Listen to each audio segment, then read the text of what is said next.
नमस्कार. हे आता UGCचं प्रकरण इतकं वाढत गेलं आहे ना, तर मला माझ्या ऑफिसमधली एक आठवण येते.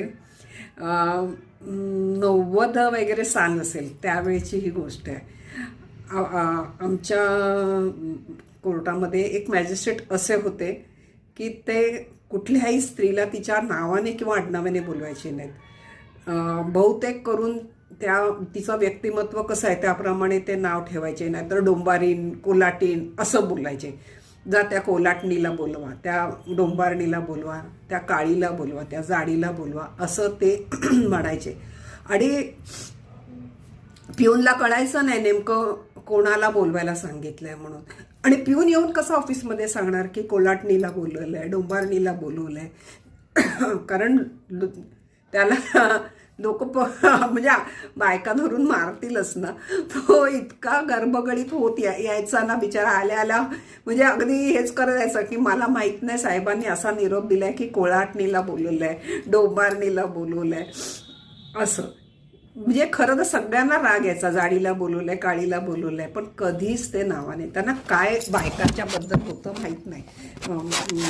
म्हणजे कुठे त्यांचा पुरुषी अहंकार होता काय माहीत नाही. पण त्यावेळेला ते दिवस तसेच गेले. एकदा तर मी ऐकलेलं आहे की एकदा सगळ्या बायका उठल्या आणि एकत्रच चेंबरमध्ये गेल्या, तुम्ही नेमकं कोणाला बोलवलंय आम्हाला कळलेलं नाही म्हणून. त्याच्यानंतर त्याचा स्वभाव बदलला की नाही हे माहीत नाही, पण हा प्रकार खूप त्या साहेबांबद्दल आम्ही ऐकून होतो की त्या साहेबांकडे आता तुला काय नाव ठेवणार असं. म्हणजे आता एखादी आरिकशी छोटीशी असेल, मला सगळे म्हणाले तू गेली की तुला चिमणी म्हणणार, कारण मी सारखी बडबड करायची आणि खूप बारीक अशी होती. तर मला सगळे म्हणायचे तुला चिमणीच नाव ठेवणार म्हणून. पण मला देवदयेने त्यांच्याबरोबर काम करायची वेळ आली नाही, मला काही त्यांनी नाव ठेवलं नाही. पण या UCGच्या ह्याने मला आठवण आली की आज जर ते म्हणजे असे जर साहेब असतील UCG ऑफिसमध्ये पण लागलं पाहिजे.